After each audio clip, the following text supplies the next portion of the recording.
Hello, everyone. I'm just going to give a few seconds just while people trickle in.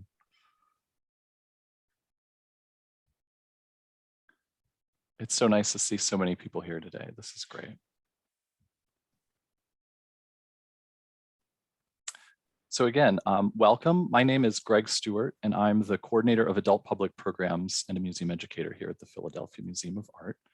And before we begin, I just want to say that it's with gratitude and humility that the Philadelphia Museum of Art recognizes Philadelphia as part of the Lenape-Honkink, the ancestral homelands of the Lenape peoples. A long history of broken treaties, forced migrations, and fraudulent agreements, such as the Walking Purchase of 1737, displaced many of the Lenape from this land. The museum and our staff strive to understand our place within the legacy of colonialism and act as allies to Lenape people and their vibrant communities, including the federally recognized nations today, the Delaware Tribe, Delaware Nation, and the Stockbridge-Munsee community. And we pay honor and respect to Lenape ancestors past and present by committing to build a more inclusive and equitable space for all.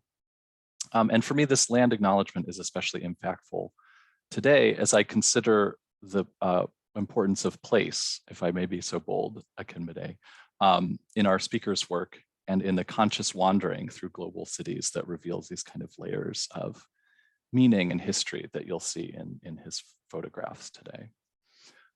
So we are here today on the occasion of our second annual Arnold Newman Lecture.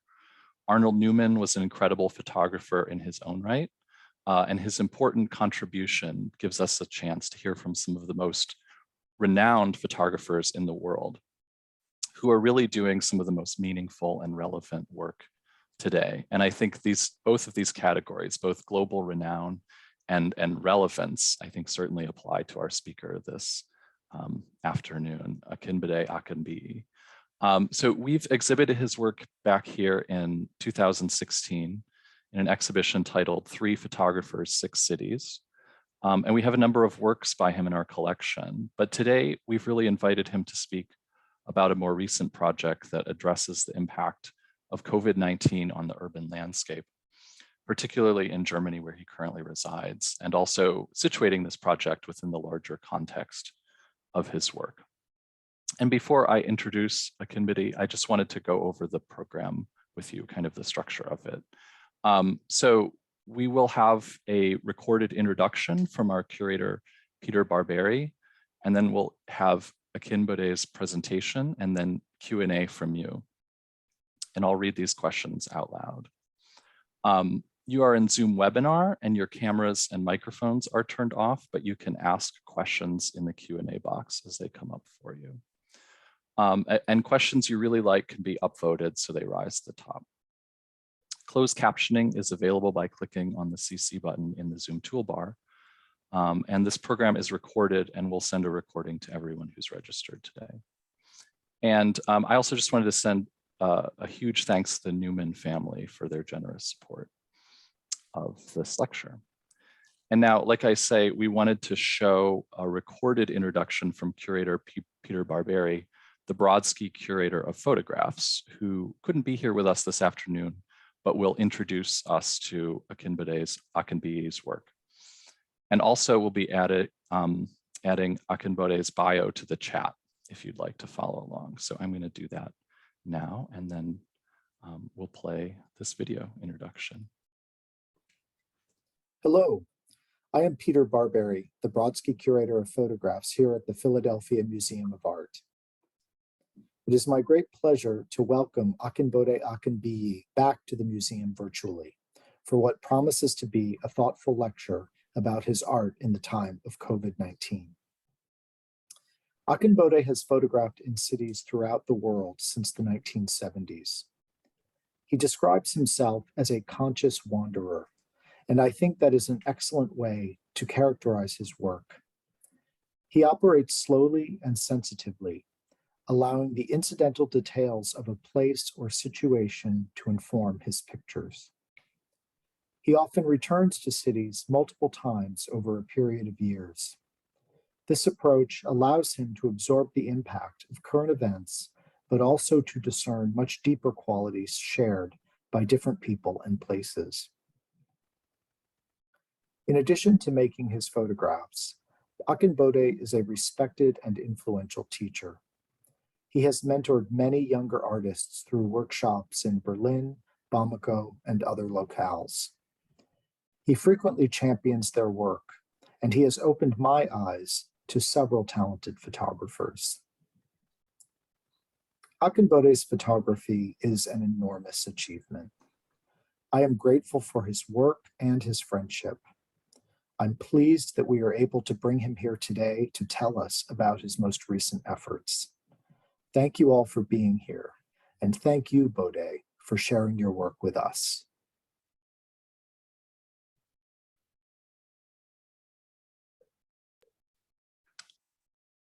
Okay, so now I'm going to turn things over to Akinbode to begin.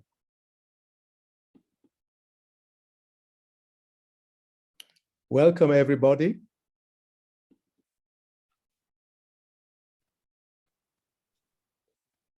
I'm very great. So I just said, welcome, everybody.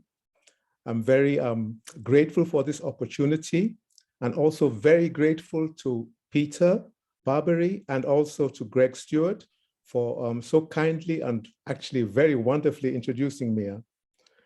So I'll start right away. Just 1 second, I'll get things going.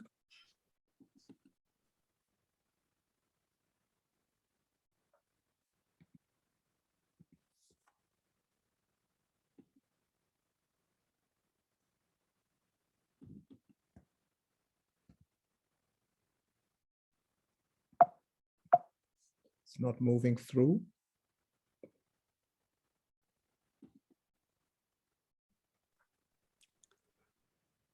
While your mouse is on the actual slide, try double clicking. Done that? Yeah. There you go. So I'm sorry for the slight delay.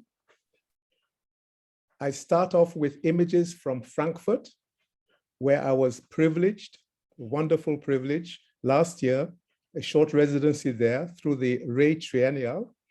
And yeah, so I was privileged to make images in a city I know really very well. I've known it since about 50 years ago when I first came to Germany.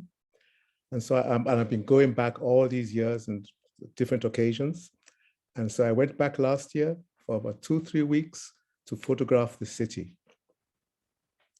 It was during the time, and unfortunately, we still have this so-called pandemic. It's still spreading out its tentacles all over the place. Although presently, it's not so quite, at least here in Germany, it's not so quite virulent.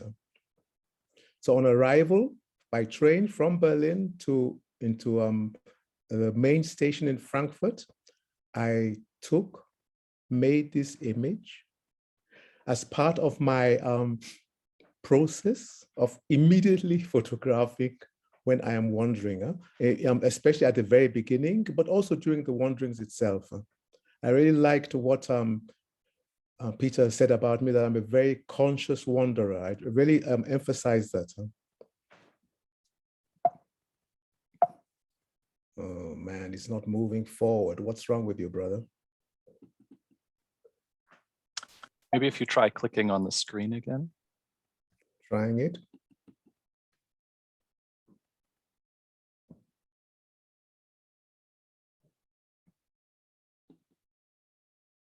Yeah. So, as said, I was wandering around the city. Perhaps some of you know that Frankfurt is called Manhattan, so the equivalent of Manhattan, but in Germany. And you can see in the middle space, part of the river, the River Main. And there was actually, this is late spring, early summer. You can see the very strong shadows. And I'm all the time trying to, when photographing, to tell a visual story.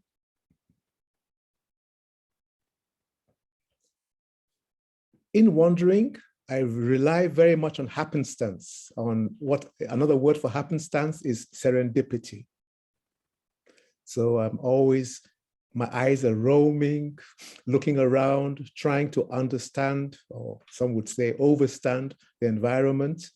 And in wandering in the inner city of Frankfurt, I came across this wall and the word Bronzen. And the Bronzen is bronzes. And it's, for me, referenced at the time, last year, the discussion about returning the bronzes to Benin City in Nigeria. So I was trying to reference certain issues, themes, which for me were also very relevant.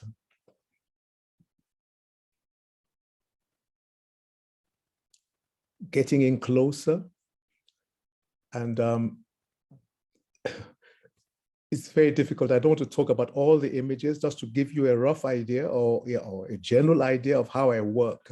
Again, a wall space. This is a kind of, not graffiti, mural on a particular city office. And you see on the left, the, what you call the emblem of the city. This is, what do you call it, an eagle. And then I was focusing very much on the person of color holding the book, which is about some of the most beautiful fairy stories. So the question becomes now, whose fairy stories, what fairy stories, and so on. So as said, it's very much a peripatic, eclectic kind of wandering. I'm all the time trying to understand the environment, looking at it afresh each and every day.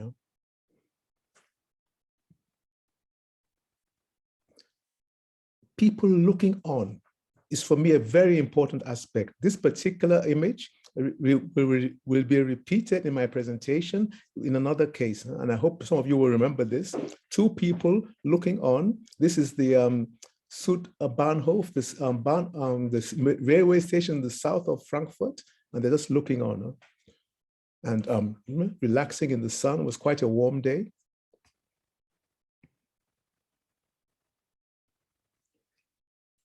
So it's very much a kind of, as I said, trying to, how can I put it?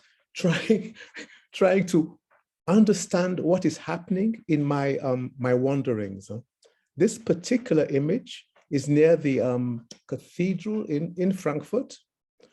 And you can see people walking out of the image wearing the ubiquitous facial masks, which we have, as unfortunately then had to wear even within public spaces, now only on public transport and everything.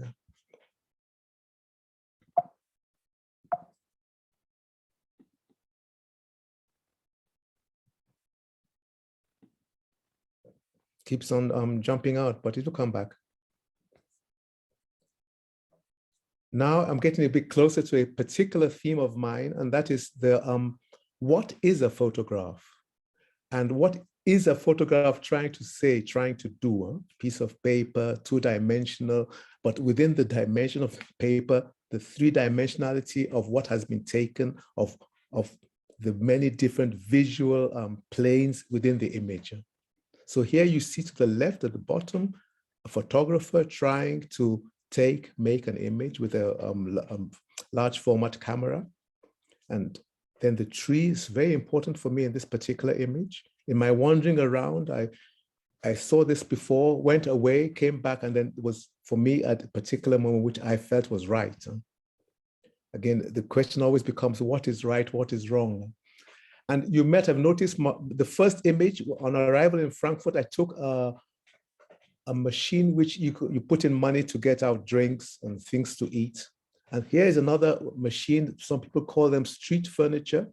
But this particular machine, many people think is for just looking at, because they don't really look at it properly. They think it's a machine to get cigarettes or tobacco machine. It's actually a machine to get condoms. And they fascinate me because they're always in some very, very kind of strategic places, sometimes even near sweet machines for children, very strange. But also, you often wonder who actually uses such machines, you know, and trying to get things out of them. In preparing this presentation, this particular image struck me with some kind of almost pain, because the building in the middle background is some of the buildings now which are being terribly destroyed at the moment in the present conflict in Ukraine. But again, I mean, then we didn't know about such happenings to come, but it's always a kind of play, a kind of, I don't know how to quite express it, in photography, in our work as so-called artists and so on. Here again now, this is even more, perhaps even more relevant to Ukraine, because this was a building site and they are actually tearing down the buildings. And then my own sort of oh man, I can't speak at the moment, my ironical look at this made in Frankfurt.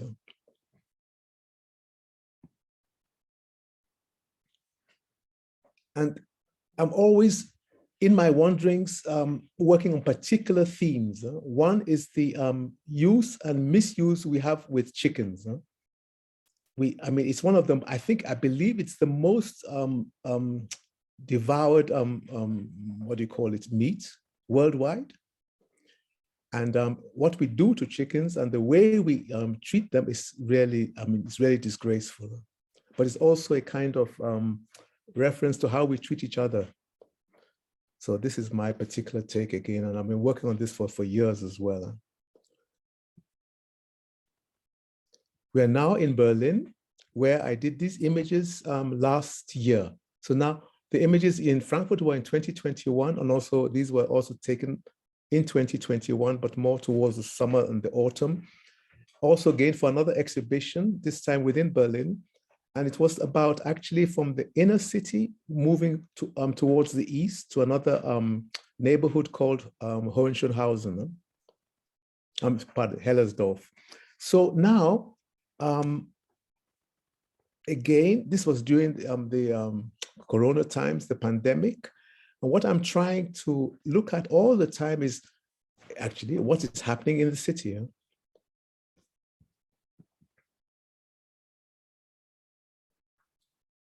To workers actually repairing and cleaning the building in which I actually live. This is not my particular tower, but very nearby.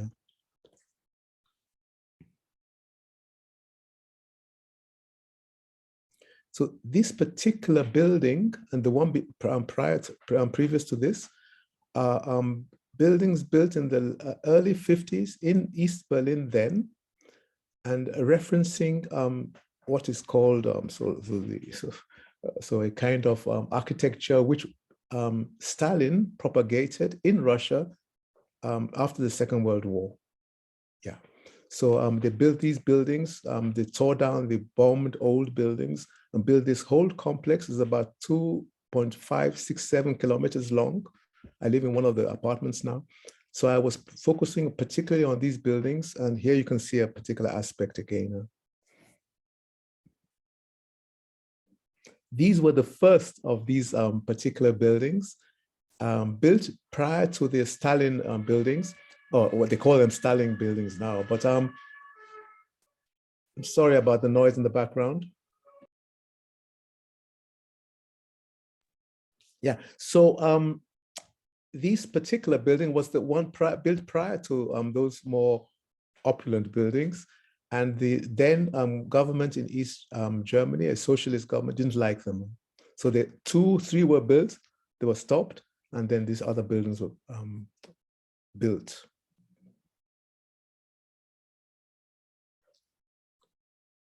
One Sunday, looking out of my kitchen window, I saw this church service going on opposite me. So I eventually went out and I didn't actually join the service, but I photographed the participants from the back and from the front and spoke with them. And they're a particular church, which don't have a church, is a building as such. So they move from spaces to spaces. They're not actually based in Berlin, but in Northern Germany. And this was their first time ever doing a service in Berlin. I mean, there were serious people, very friendly and open. So again, this is part of my wanderings. I engage with people, talk with them, and try to understand what is actually happening, going down. Now we've gone towards the east to Hellersdorf, and this you can see this type of how do you call them now? These type of buildings built in the 70s and 80s, prefabricated high-rise buildings, often about 8-10 floors high. And they've been renovated ever since the wall came down. And yeah, so this was part of my project last year for the exhibition I did here in Berlin. It was called actually the New Home in Germany, which was the kind of movement which started before the wall came down, but continued after the wall came down.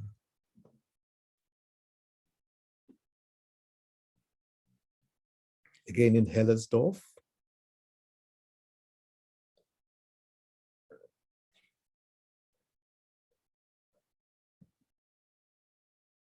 So you see, yeah, showing you something of my attempt to describe, but also to understand. Even more than just description is to understand what is going down, what is happening, the vegetation, the pavement, the sidewalks, as the Americans would say, and the buildings, but also the people too walking by. Back to my neighborhood, actually, this is where I actually live. And what I found so interesting in this particular image were the children's drawings, and how this was during the Corona time, and how there was such a longing for nature, but to return back to so-called the old normality. One often wonders what the old normality was or is, and the new normal, what it's going to be or is as well. The new normal is there with us every day. Interestingly, before I just came up to do this presentation now, some new chalk drawings were downstairs. And so I took an image as well, found it very interesting. Now I'm looking, I see carefully, this is probably the same children today who did this image last year. By the way, I also know the children, and they're very, very welcoming and warm towards me. Back in Hellersdorf, and this was a path in a kind of park landscape. So the urban wanderings, this is not just in the urbanity or, buildings and streets and so on, but also I look out for parks and the green, and, I'm trying to engage, not just, with everything.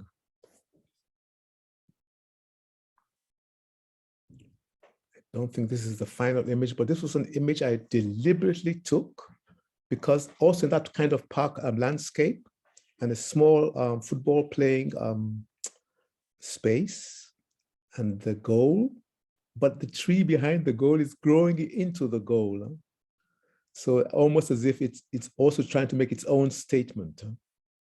And this particular image was published a bit later in a magazine, in a newspaper magazine here in Germany. And my comment on that was, it's my kind of criticism or look at the World Cup, which is happening this year in Qatar, and which I find, I would say is, I find almost an abomination. So many workers have died in building the different stadiums, and so this is my kind of visual statement on a particular, almost like a kind of scar. The final image of my wanderings last year here in Berlin for the show, and this is you can see behind some kind of lower buildings, usually semi-detached, and very interesting for me how different peoples negotiate the garden space, the urban space in different ways. Very fascinating thing. Now we move away from Germany to images I've been working on earlier.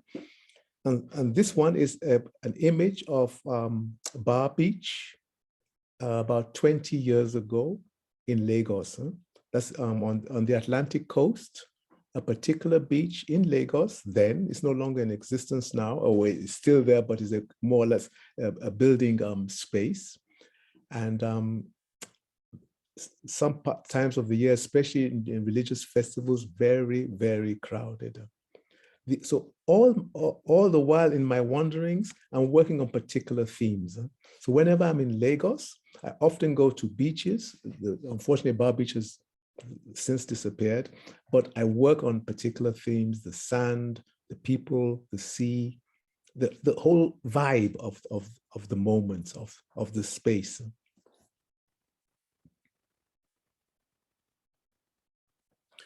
Some of you might know the image of a photographer, Hungarian photographer called Munkanci. I don't think I'm pronouncing his name properly. He took a similar image, which for me is very iconic, in the 30s in Liberia. But the children were running into the sea that time. In my case, I'm taking them playing on the sand with the surf just behind them. But in taking this image, I wasn't thinking of Munkanci at the time, only later.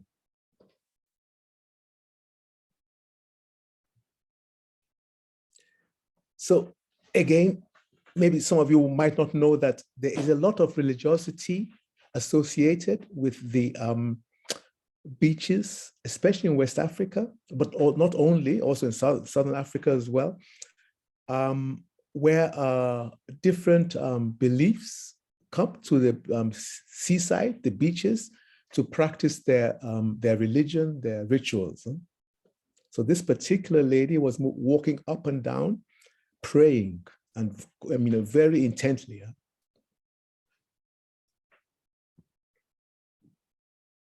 A different scene, and the lady in the forefront, she's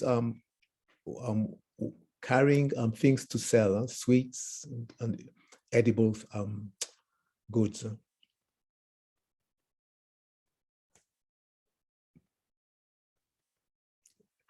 Similar to the lady praying, these are a group of believers, Christian believers, who are really into some serious prayer. They call it talking in tongues. You can see many of them have their eyes closed and they're really intently praying.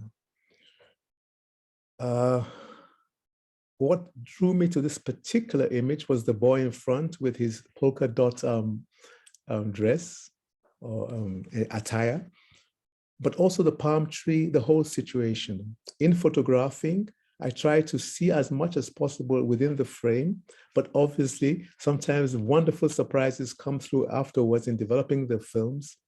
I work analog and then looking at the contact sheets and printing out these kind of scenes.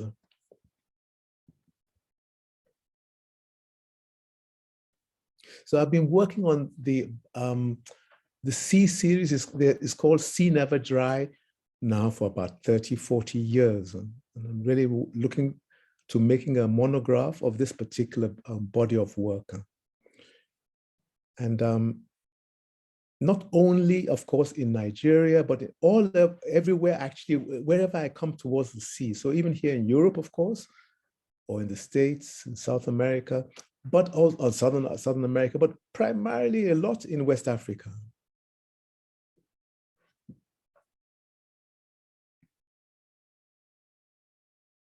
So interesting.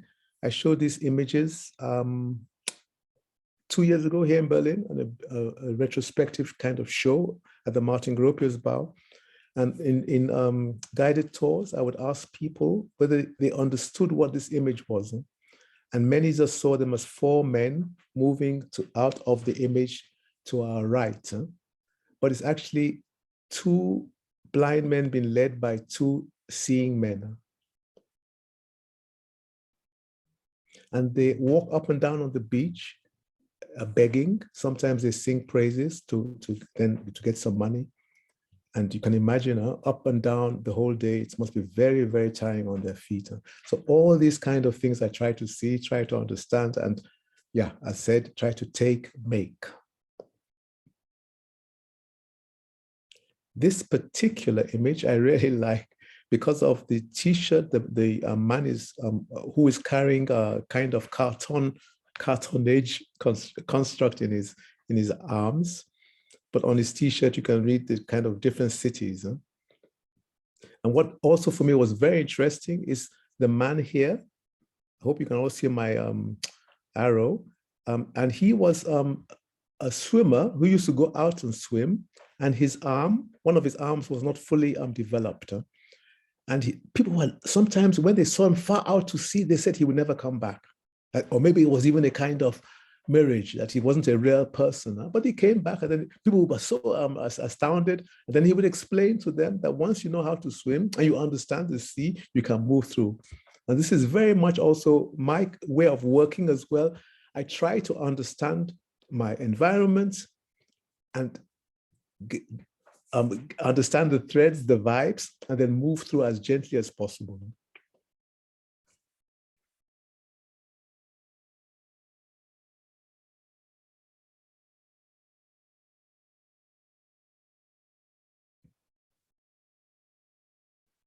This particular image still fascinates me because of the stance of the photographer on the right. It could actually be me. It's not me. I was naked, but it's a kind of dance, the kind of choreography in the movements in this image.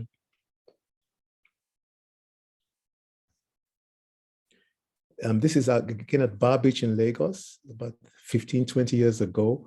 At that time, there were quite a lot of photographers at the beach taking images of people coming to the beach as a means of earning a living. So now I come back to the image I mentioned in Frankfurt at the railway station, Südbahnhof, and two people looking on. And here again, we have two people, it could be more, but it is two people at Bar Beach years ago, looking out towards the sea. What I found so fascinating about this couple was that they just sat there quite relaxed. It was towards the early evening, at a time when the beach was getting already had quite a rough reputation. Touts and people who could not necessarily mug you, but become hustle you. But they would come. The chairs they're sitting on are not their chairs. They rent them, sit down, and just taking the evening breeze.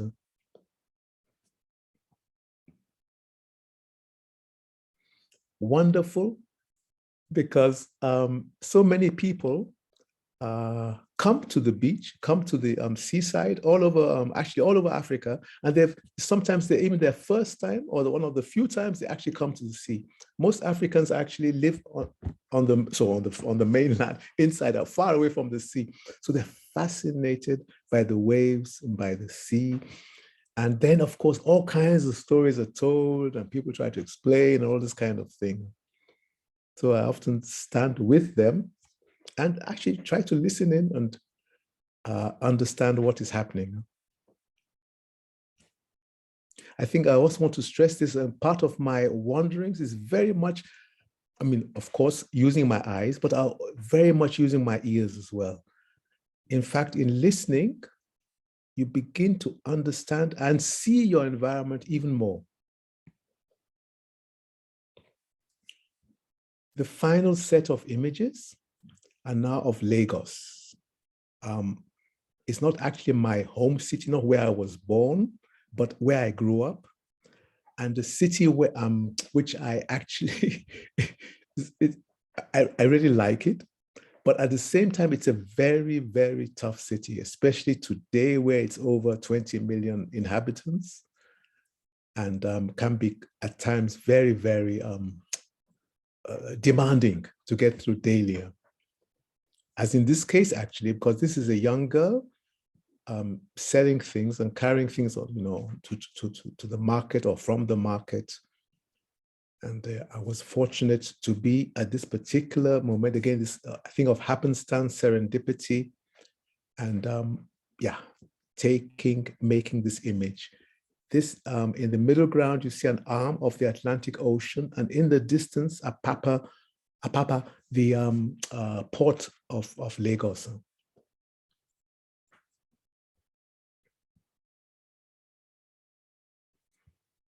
So like in Frankfurt, the image of the photographer using a large format camera and then underneath the hood. So again, my quest to understand what is photography, what is it trying to say, what is it trying to do? And this is part of this series again. especially now with this infinity photo, 2-minute passport.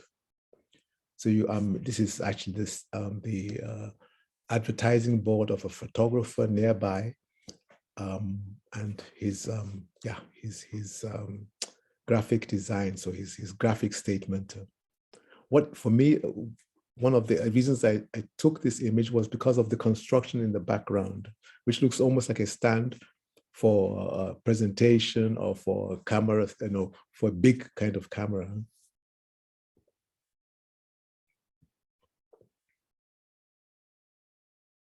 Part of the grunge and vibe of especially Lagos Island or downtown Lagos.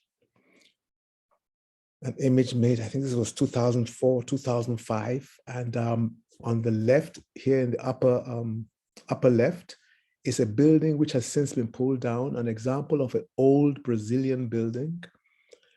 Brazilian because the architects, the people who built this particular building were returnees from Brazil after the ending of slavery, some even before the ending of slavery. And they came back with many different professions, masons, and builders, and they built, especially in this part of Lagos Island, they built a whole quarter, which was at one time called the Brazilian Quarter. Many people ask me, the young girl going out of the image left, was she crying? Or so she was actually laughing because she realized she could be possibly in the image and was trying to move out of the image.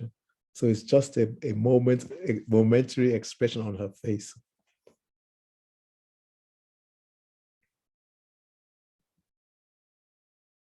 Back again to my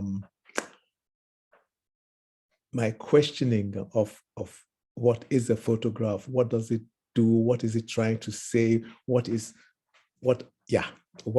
the different planes of its representation? So here again now, this is an urgent photo. So there's no playing around now. It's very, very urgent, and it's here. And you see the arrows pointing down. Again, many, at least here in Europe, many European viewers don't fully understand what is happening.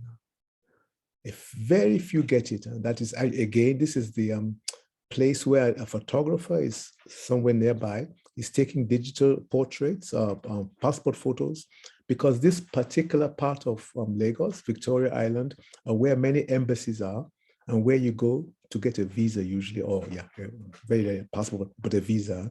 And so they need the photo, and it's often quite urgent. That's why this graphic statement, urgent photo here.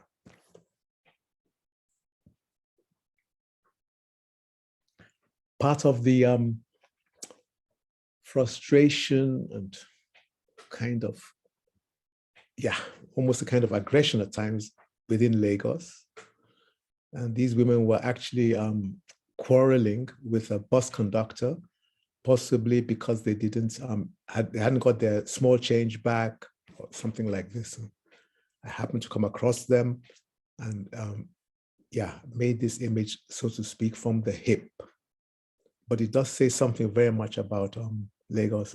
It's very interesting because I've been back to this particular area, Oshodia, many a time again, and it's always constantly changing. That's something I find fascinating with cities, but actually it's everywhere, that there's nothing stands still. We're constantly evolving, moving forward. The hope is in a positive, upward manner. But as I said a bit earlier, with what's happening presently in certain parts of the world, it can be very destructive. The breakdown of buildings, of people, it's very, very bad. This image is, for me, very, very important, actually. In the image, you see another photograph. Again, it's part of my series on what is a photograph. And that is, I forget her name now, Princess, oh man, I'm sorry about this. But next to her is Abubakar Tafawa Balewa, the first Prime Minister of Nigeria. And this was the moment of the independence in 1960, 1st of October, when Nigeria became independent, no longer a colony of the British Empire. And this was an image at, in Martin Gropiusbau here in Berlin for an exhibition, The Short Century, which Okwe and Wezo here, giving the opening speech, had curated. And it was actually a very powerful exhibition, I found. And I used this particular image in part of my Lagos series because actually the image within the image is from Lagos. And again, Okwe and Wezo, who unfortunately passed on, I think now it's 3 years ago. It was pre-pandemic, huh? 3 years ago. A very, very gifted and blessed, actually, I would say, curator who did a lot for not just African art, but actually understanding what art can be. It's not just a European or an American construct, but it is for the whole world. So he was really it was very moving that we were fortunate, myself and 2 other friends, to visit him shortly before he passed on. He was in intensive station in intensive, what's it called? Station, hospital station in Munich. We went to see him. And fascinating, when we got there, we had to completely dress up in these clothes which you used to, so that he won't get infected. So we put on even headgear, gloves, we had to cover our feet, and we wore the whole thing. And this was, it was pre-pandemic, so we didn't even know that soon some of us would have to be going around like that.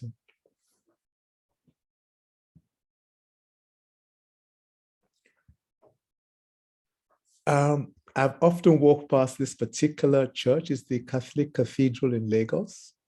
I've made many other images as well, but there was this, and that's something which is fascinating and wondering. You come upon a particular situation, a particular serendipitous moment, and it's something just clicks, so to speak.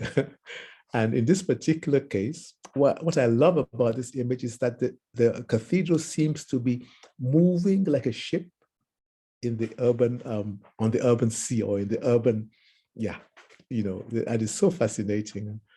So I really like this image very much. This was made about 4 or 5 years ago. Broad Street, Lagos Island. And this is my take, of the hygienic corridor, Broad Street, which the colonialists used to separate themselves from the natives. So there was this broad street which stretched all the way across the island from the east to the west, or from the west to the east.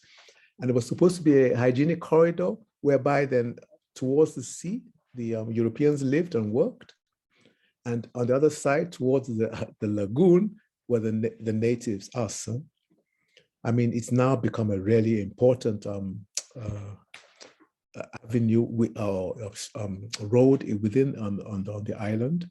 And it's no longer that separation is no longer in existence. But I'm sorry, I said Abba, but it's very important to realize how structured the colonial times were and what they really tried to suppress in us.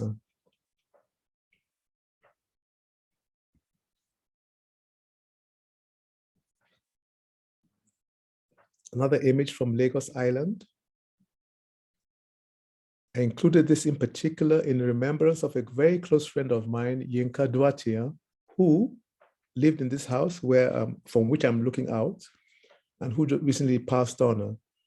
And I've known Yinka about almost going on 55, 60 years. It was so interesting. And every time, he's older than me, he was a lawyer. And every time I'm in Lagos, I'd go and visit him. So this is like a kind of remembrance of Yinka.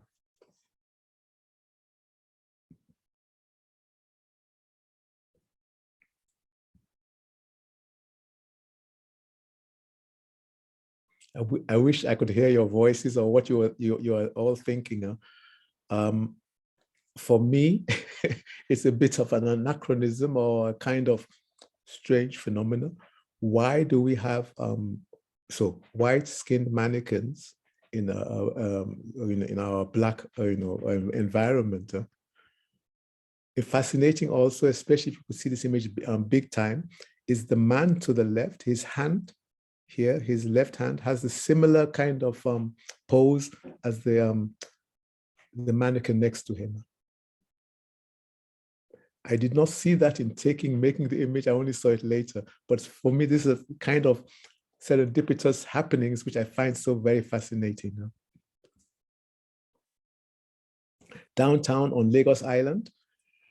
And interesting for me, and maybe many people wouldn't know this, even I'm sure some Lagosians as well, there used to be in the middle where the plant is growing now and where this man here is standing, but there used to be a tram line going from Lagos Island all the way to Victoria Island to carry out the refuse at night especially. And I believe it's one of the first early tram lines, because Lagos was one of the first electrified cities in the world at the beginning of the 20th century, late 19th century, early 20th century. The tram line has long since gone, but the remnants, not even of the rails, but that particular space is still there, as you can see in this very small kind of garden. And again, you can see a bit of remnants of Brazilian buildings here. Yeah, a little bit, but on the side, hardly. I believe this is my last image. And this is the image of the Anglican Cathedral in Lagos. But more important, or what I was more interested in, again, is the images here of the passport photos. So I hope I have not been too boring and too, what's the word? A bit all over the place. I'll be very grateful for comments and some questions, and I pass it over to you. Thank you all very much for listening. Not boring at all, Akinbode. Very interesting presentation. So, we have a lot of great questions for you. So I'm going to try to get to as many as we can, though I don't know if we'll be able to get to every single one because there's just so many. The first question I see, Talis, first of all, thanking you for an amazing presentation, and wondering how often do you kind of inject your own views, politics on racism, xenophobia, etc., especially when you're in that more kind of passive absorber phase?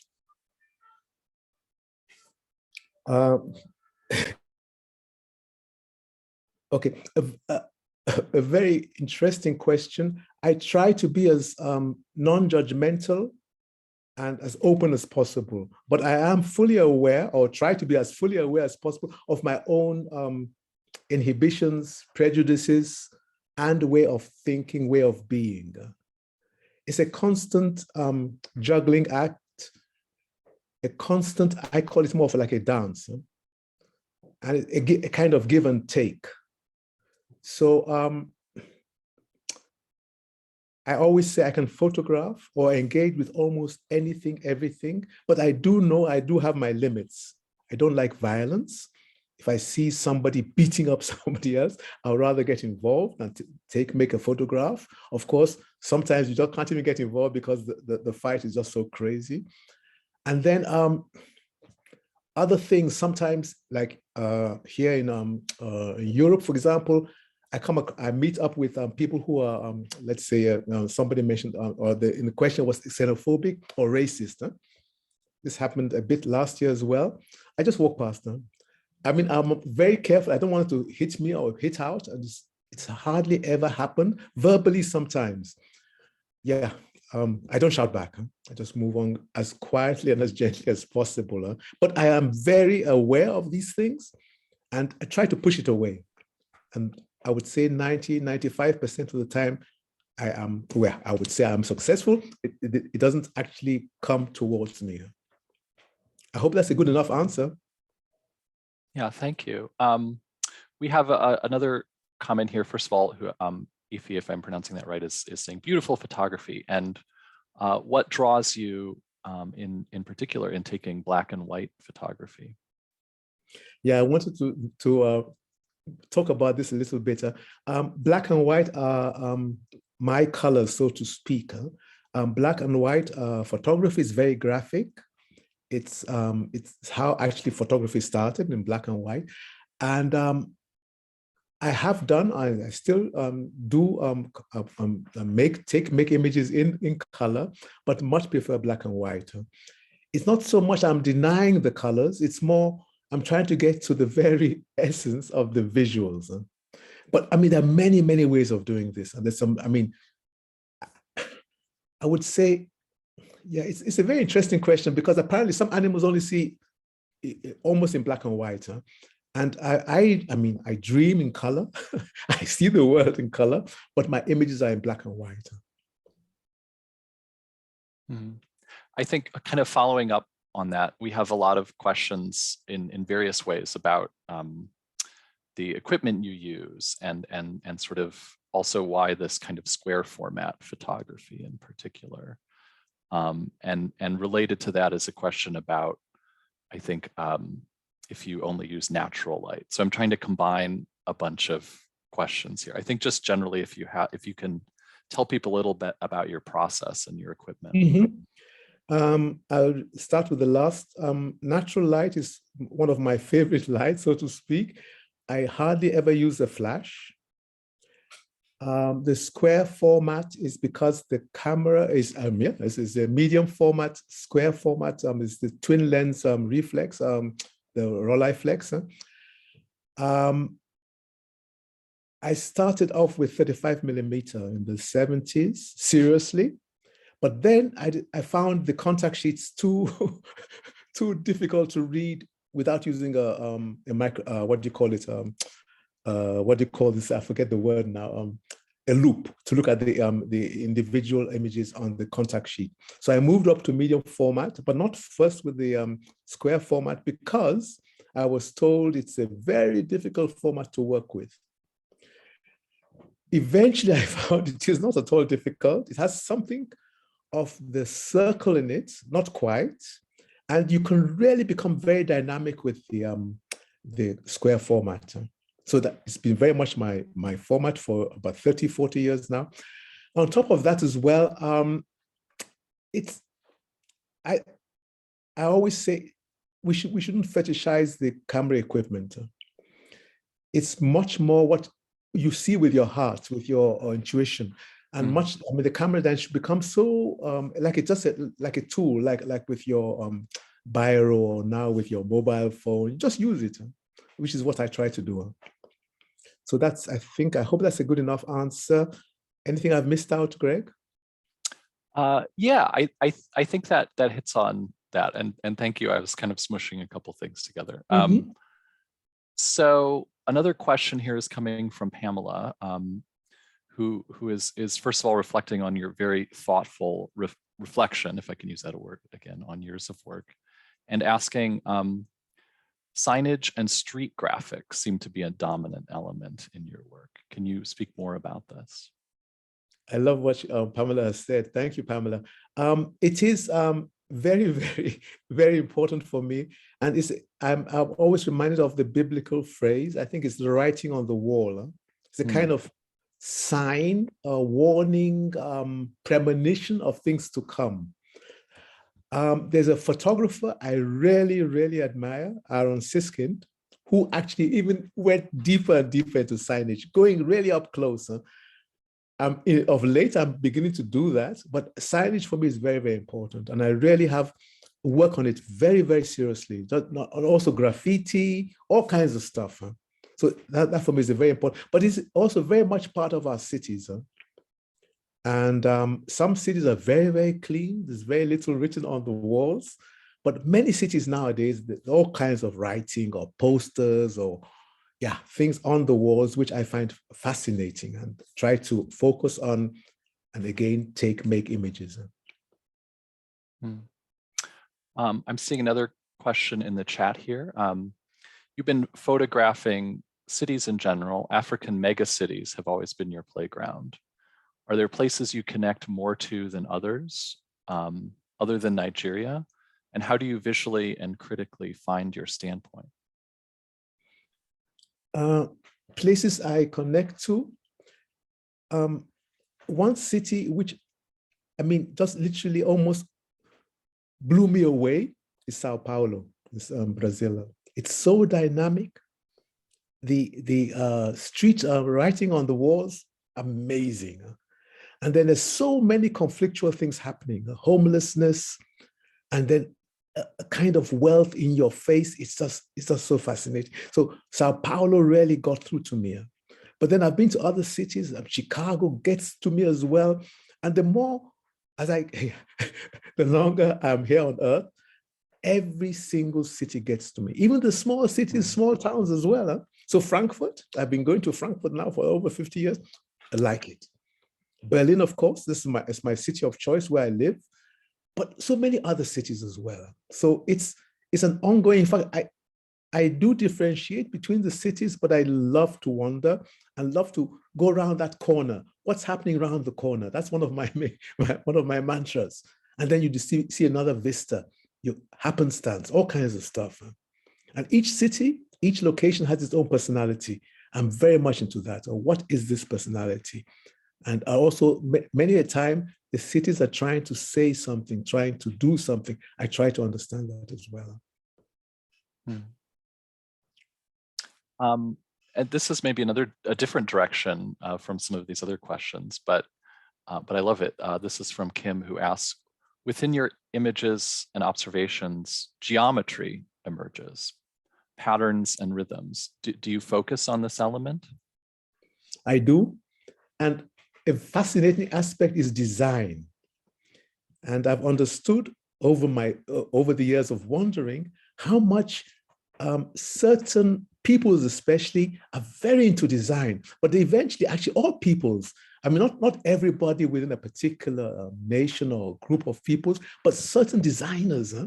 It's so fascinating. That's why my concentration, for example, on the Brazilian architecture in Lagos, but also, I mean, very strong design elements in Germany or in Italy.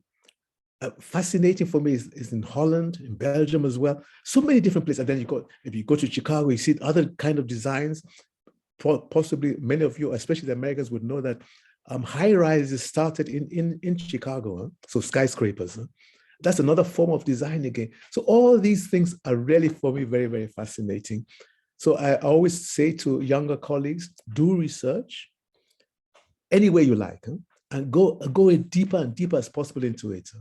And then in your own way, bring it together. It need not even be photography. It could be in video films or sculptures or, poetry, so many different ways.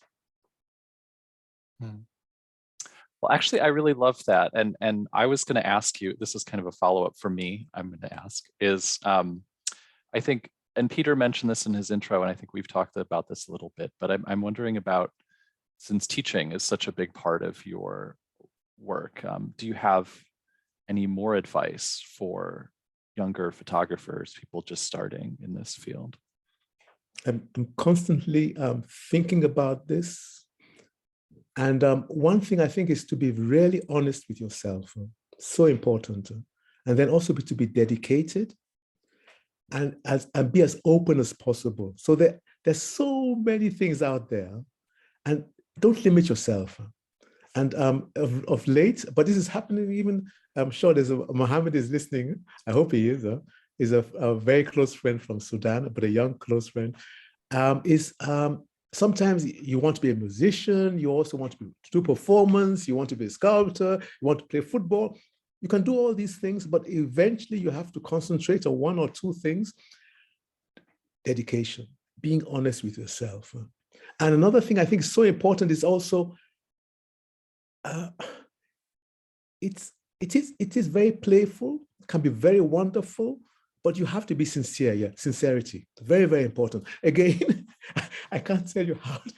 Each and every one of us has his own way of being playful, being sincere, being honest, and so on. So go for it. Well, thank you so much. I think that's such a lovely note to end on. And I just want to thank you, Akinbode Akinbiyi. Thank you for being here. This has been incredible.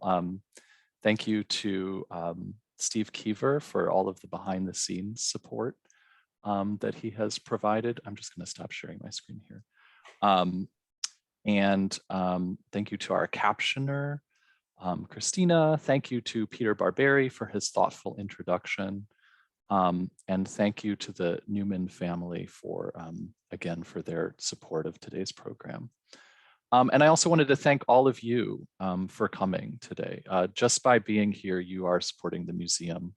And we want to give an extra thanks to anybody who might have donated in any increment to today's program, which allows us to keep offering programs like this.